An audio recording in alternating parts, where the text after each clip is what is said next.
Same then against other players. What did I tell him? Nothing specific. I didn't tell him to shoot more, but he's been in and around the box a few times more now. But the main thing he needs to do, of course, is set up our attacks and organize the rest defense. But once in a while, he can be a help offensively also, and that's what he's done a few times already this season. And yeah, this weekend he had a little bit of luck because it was a deflection. Because if Ryan has to shoot with his left, I wonder if his dad tells him to shoot with his left. But the deflection meant that it led to a goal. What update can you give us at the moment on Isak, Frimpong and Alisson and their respective recoveries? That they're all three not available for tomorrow. Any timescale as yet? Jeremy and Alisson will both also be not available for Sunday. And with Alex, we have to wait and see. Definitely not starting on Sunday, but Sunday, yeah. But maybe he can be involved in the squad, but he's still not training with the team, so we have to wait and see. After the win over Villa, how pivotal a moment could this be in the season, do you think? Obviously with Real Madrid to come and a place in the top 8 at stake, but also the fact that you've got Manchester City and whether that comes into any of your thinking ahead of this game against Real Madrid. No, the Sunday game is not in my thinking when it comes to the lineup for tomorrow, because there are, I think, 4 days in between, where we've had a lot of moments this season where there were only 2 days in between, like tomorrow, but that is maybe for the first time this season. For the opponent we face, it's the same. So many other times when we only had 2 days rest, we faced a team that had a week rest or 3 days rest or 4 days rest. So for tomorrow, that's exactly the same for both teams. So the lineup for tomorrow will have nothing to do with what happens on Sunday. The good thing is that we won on Saturday, but yeah, that was about time, I would say, for us to start winning a game of football again. And obviously it could be Trent's first return to Anfield. I just wonder, I mean, Ryan said that he's going to give him a hug. What kind of reception will he get from yourself, and what kind of reception do you hope that Anfield gives Trent as well? No, I can only tell you what kind of reception he gets from me. I have great memories on the player and on the human being. He was our vice captain. He was my vice captain last season. I have memories working with him who were only positive. And I have memories when I was watching him in front of the television, which are only positive as well. I can remember multiple great moments of him wearing the Liverpool shirt. So he will get a warm welcome by me, and let's first wait and see if he's on the pitch tomorrow and how our fans will react. I have no clue how that's going to be, but he gets a warm welcome from me, that's for sure. Thank you. Hi Arne, one for Flash Score.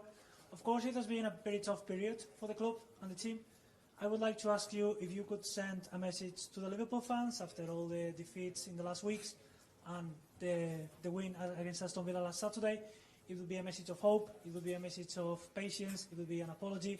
What would you like to say to the Liverpool fans? Thank you. You already gave a lot of answers in your question, but I can say to them, show up tomorrow and help us again like you did Saturday. So they were a big help for the team. And again, tomorrow we face a team that is on a great run of form, like Villa was as well. And then it's always very pleasant to play at home, because in the run of form we had, we almost only played away games. Yeah, I think Anfield showed Saturday how important they can be for the team. So let's hope the players and the team and the fans can do the same tomorrow evening. Rich. Hi Arne, you've got the same 2 fixtures back to back as you had last season with Real and Manchester City. I mean, you obviously won them both last year. Is it a kind of test for where you are as a team now to have those 2 games again? Every game we play is a test, especially because we are a new team. It's not the same, because last season we played them both at home, and now one of them is away. It's not the same because last season we faced Real Madrid, who had many injuries. and now they haven't. It's not the same because last season we were a different team than we are now. We're with them. When now all the injuries are back, they have the same squad and added a few. And City made a few changes like us as well. So, but every game we play at this moment of time, oh, by the way, every single time is always a test to see where we are. And that's not, that was a week ago, 2 weeks ago, and that's this week the same. So behind. Hola Arne, aquí Hi, José Arne. Padilla, de Defensa Central, en español. El otro día Spanish. dijo una leyenda The de other aquí de day, a Steven Gerrard legend, que se Steven espera que Gerrard el said, Liverpool o la "You afición need to espera que wait gane ese partido contra el because Real Madrid. ¿Tú no crees que Liverpool es will más win ponerle this presión game al against equipo Real Madrid? Does that sabiendo que not el Real Madrid al put final more será pressure Europa y que on lo the team, normal es no given ganar? how important and how big a team Real Madrid are in Europe? Steven Gerrard's comments that he said that they expect, be patient, we can expect Liverpool to beat Real Madrid. That's what he says. I always find it really hard to react on if you say what someone else said, because it wouldn't be the first time in my life if someone changes a few words. This has happened by me a lot of times when media goes to different managers and then say something what I supposed to have said. So I don't know what Steven exactly said. He's a big fan of Liverpool. He's a big fan of the current team, and he wants us to win. But I have no clue what he exactly said. To what you are saying, yes, we are facing a very good team that has been so successful in Europe for so many years, and are so successful again this season. We have a great team, a great manager, and great individual players. So we respect the opponent a lot. Like Steven Gerrard does, I'm not 100% sure that he rates Real Madrid very high as well, but he also rates Liverpool very high. And I'm not going to comment on what you said he said, because I'm not 100% sure if that is exactly what he said. There's in front. Hola, entrenador, en español. In Spanish, please. Te quiero preguntar Can I ask qué you cambios principales what ha principal detectado en el Real changes have Madrid you seen in a la Real hora de Madrid preparar el partido, entre la this versión, entre lo que se encontró el based año on pasado, the más allá de version las that you versiones, saw el last tipo de season, equipo que era el Madrid el año the pasado team that they were last y lo que season, espera encontrarse and what you mañana? expect Gracias. to find tomorrow on the pitch? For me, it's hard to compare them this game with last season. I just said it already, because last season when they played here, they had many injuries, and now they haven't, and they kept a lot of the team the same. I see a lot of similarities between last season. Xavi is doing an incredible job at Madrid, but Carlo Ancelotti did the same. He won a lot. They've added a few new players, so that can always influence playing style maybe a little, but I saw last season a very good Real Madrid, and I see that now as well. So they've always been in this competition a big force. I think 15 times semi-finals in the last. I don't even know how many semi-finals or more they've played in the last few years. So very good team, but we are a very good team as well. Hola Arne, en español, aquí Nico Díaz Menéndez para Televisión Española. Quería preguntarte por cómo Xabi Alonso ha conseguido que todo el equipo defienda, incluso los jugadores más ofensivos, los más talentosos, cómo lo valoras tú como entrenador, y sobre su legado aquí en Liverpool, aunque tú no estabas cuando fue jugador, ¿en qué notas tú en el día a día que ha dejado un legado Xabi Alonso aquí en Liverpool? And what type of legacy do you think Xabi Alonso has left here at Liverpool? The first question you shouldn't ask me, you should ask him, because I don't know what he did. And like I said, they were for multiple years with Carlo Ancelotti very successful.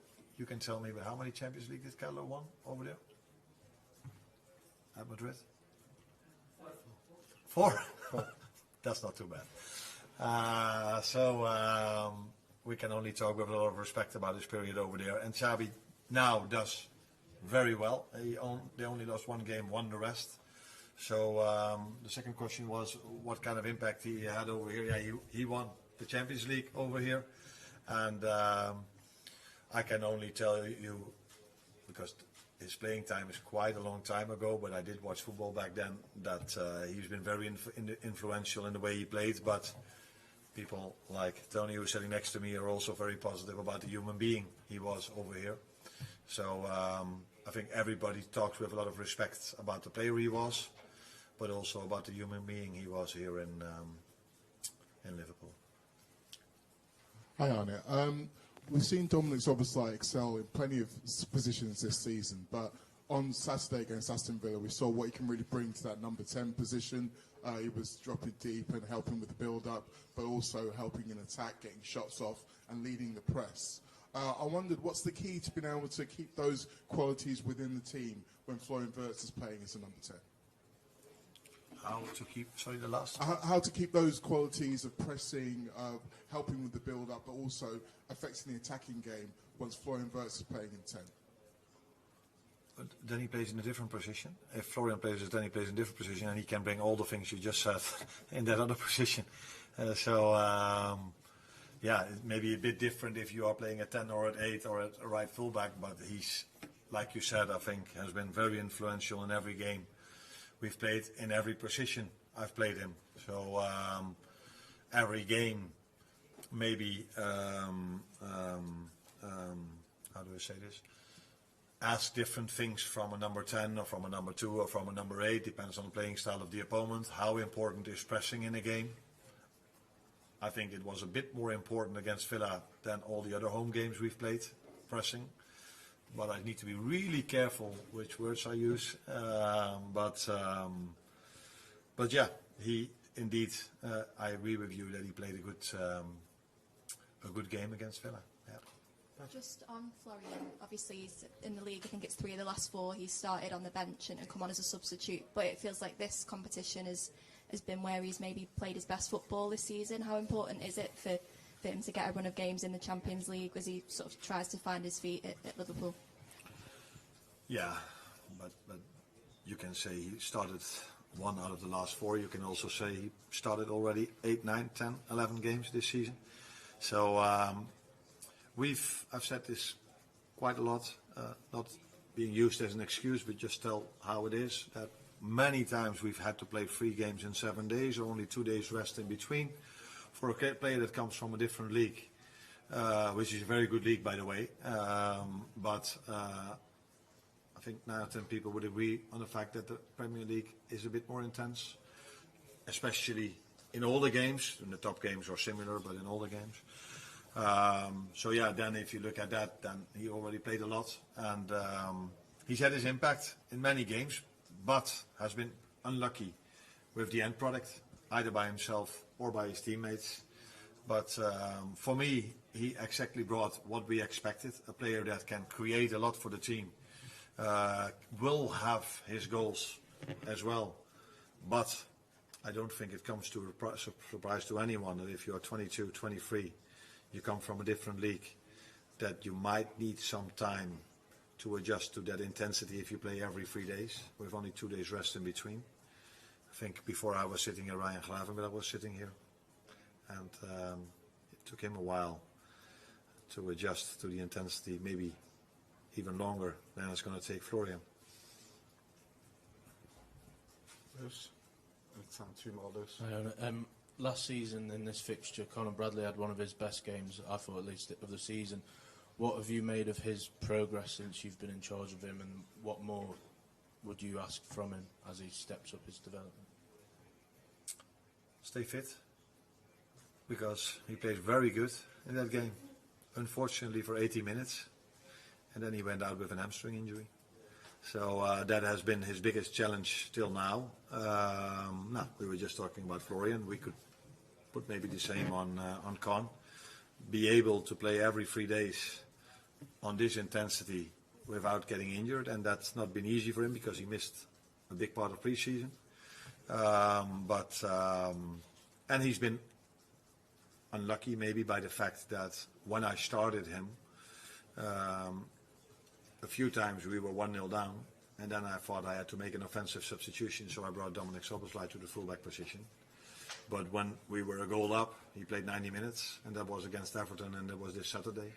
So I think he's progressing, he's getting fitter and fitter. He's showing the potential he has.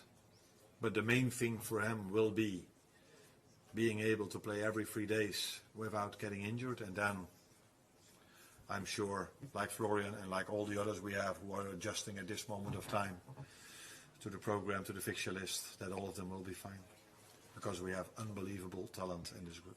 Last one here. ¿Qué tal, entrenador? En español, José Luis Allegue de Marca. Quería preguntarle por Vinicius. No sé si tuvo la oportunidad de ver el clásico entre el Madrid y el Barcelona, cuando cambian a Vinicius, que se marcha muy enfadado de un partido pues tan importante, ¿no? Quería preguntarle a usted como entrenador qué le parece esa actitud y qué le parece también Vinicius como jugador, ¿no? Que le ha marcado 5 goles ya al Liverpool.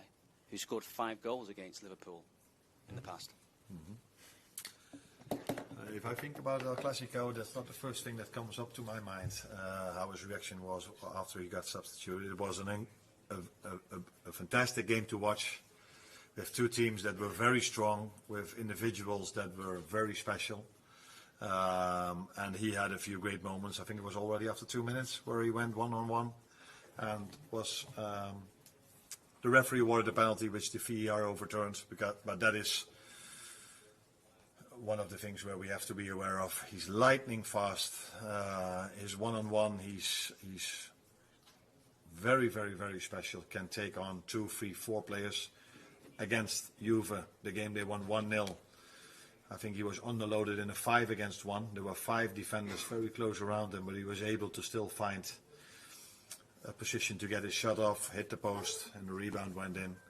So I think we're not the only team that he played against there, where he scored against, because he's an unbelievable individual for Real Madrid as long as he's played there. Thank you, everyone. You're welcome.